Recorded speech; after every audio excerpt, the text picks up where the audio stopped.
Rishigeshan Balachandran, டென்மார்க்கிலிருந்து உலக தமிழர் அமைப்பின் சார்பாக ரிஷிகேஷன் பாலச்சந்திரன் அவர்கள் ஆயுத அடக்குமுறை பொருளாதார சிக்கலினூடே ஈழத்தமிழரின் சுயாட்சிக்கான பாதை கிழக்கு தீமூர் ஈழத்தமிழருக்கு கற்றுத்தந்த பாடம். Thank you, Mr. Virman.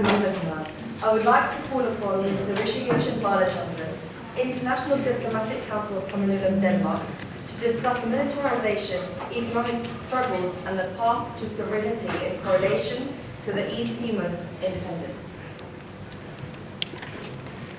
தமிழுக்கும் தாய தமிழ் உறவுகளுக்கும் அறிவு சான்றோருக்கும் பெரியோருக்கும் மற்றும் ஈழத்தமிழர் பேரவை பிரித்தானியா இந்த நிகழ்வை ஒழுங்குபடுத்திய எல்லாருக்கும் எனது முதல் கண் வணக்கங்கள். எனது உரையை ஆங்கிலத்தில் தொடங்குவதற்கு முன்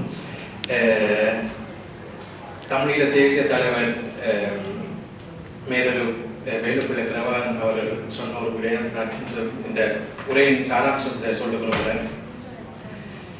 இயற்கை எனது நண்பன், வாழ்க்கை எனது தத்துவ ஆசிரியன், வரலாறு எனது வழிகாட்டி மற்றும் போராட்ட வடிவங்கள் மாறலாம், ஆனால் எமது போராட்ட இலட்சியம் மாறப்போவது இல்லை. இதுதான் இந்த ஆங்கில உரையின் ஒரு சாராம்சம்.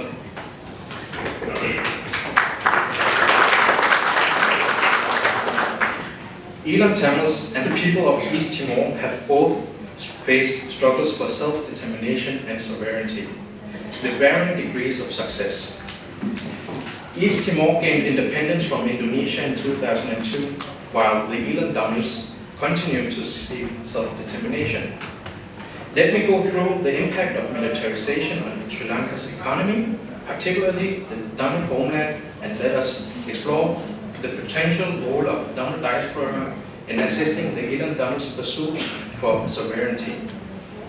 Additionally, let us discuss the lessons learned from East Timor's path to sovereignty, and in that regard, the significance of the Vakapole resolution for the Elam Tamils' aspiration for an independent Tamil homeland. Sri Lanka state's systematic genocide has for decades eroded the economy. Sri Lanka's continued harassment of the Elam Tamils in their ancestral homeland has entailed in the following. The increased militarization by the Sri Lankan armed forces in the Tamil homeland led to significant displacements, land confiscation, affecting agricultural productivity and livelihoods.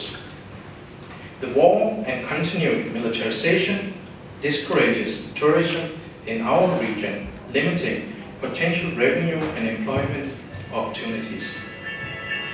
The unstable security situation continued to deter foreign investments, limiting in the potential for economic growth and development. 2/3 of the military personnel, 70%, is placed in our Tamil homeland.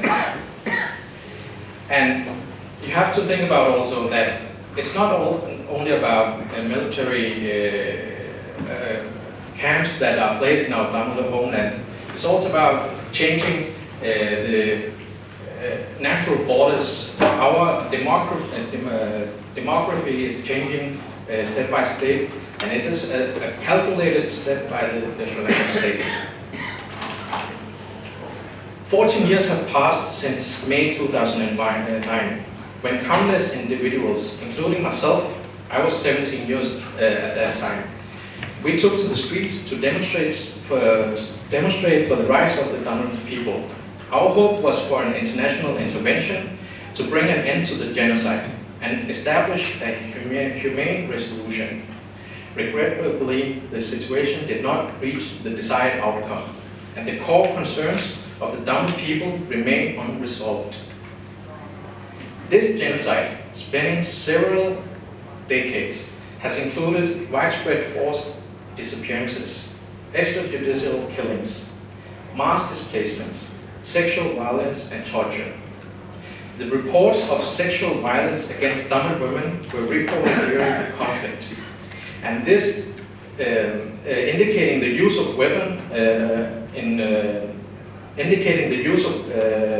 rape as a weapon of war. Indiscriminate aerial bombardments and shelling targeted areas such as hospitals and schools, causing immense suffering and loss of life. The Sri Lankan state deliberately restricted humanitarian aid to Tamil areas, further worsening the dire living conditions of the affected Tamil population. The Sri Lankan government has consistently failed to hold perpetrators accountable for their war crimes and human rights abuses, further proving a culture of impunity. The continued lack of human rights and accountability by the Sri Lankan state does not only show a systematic genocide, but it also makes it clear that the only fair solution for the Eland Tamils is an independent Tamil homeland based on the Vatukotte resolution. While the Eland Tamils do not have the necessary means nor can't voice out their concerns, the Tamil diaspora have all the means and safety to voice out all violations perpetrated by the Sri Lankan state. Therefore, I just suggest that the Tamil diaspora must do the following. The Tamil diaspora can raise awareness, garner international support for the Eland Tamils' aspiration for self-determination. The Tamil diaspora can provide financial resources, expertise, technical assistance to help rebuild the Tamil homeland. The Tamil diaspora can leverage on their connections in their host countries to influence foreign policy and promote diplomatic support for the Eland Tamils.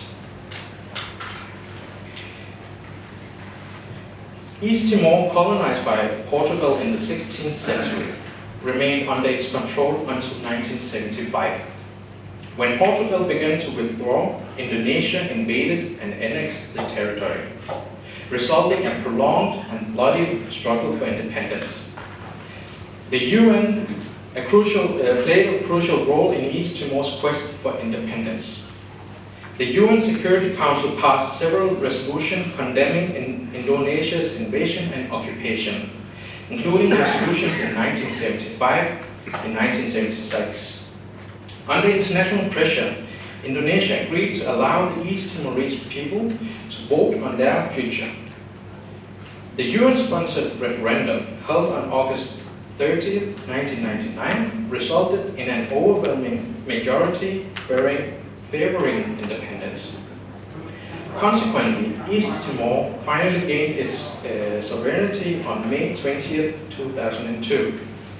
During the Indonesian occupation, gross human rights violations and war crimes were perpetrated by the Indonesian military.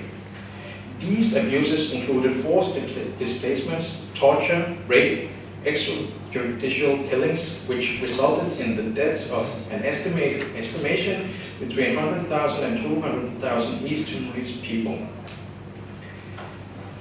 East Timor's leaders successfully mobilized international support for their cause, providing valuable example for the Eland Tamils to follow by leveraging the Vatukotte resolution. By leveraging Vatukotte resolution and the learnings from East Timor's experience, the Eland Tamils can work towards achieving sovereignty and self-determination. Political dialogue, demilitarization, and empowering the Eland Tamils are all essential steps towards achieving lasting peace and prosperity in the Tamil homeland. The international community must also ensure accountability by advocating for an independent international investigation into genocide, war crimes, and human rights abuses committed by the Sri Lankan state during the conflict, with the aim of ensuring justice for the victims, but also preventing future atrocities. The systematic genocide and continued militarization have had its toll on Sri Lanka's economy, particularly for the Eland Tamils in their Tamil homeland. Moreover, to address the root cause of these grievances, it is imperative that justice is sought for the Eland Tamils.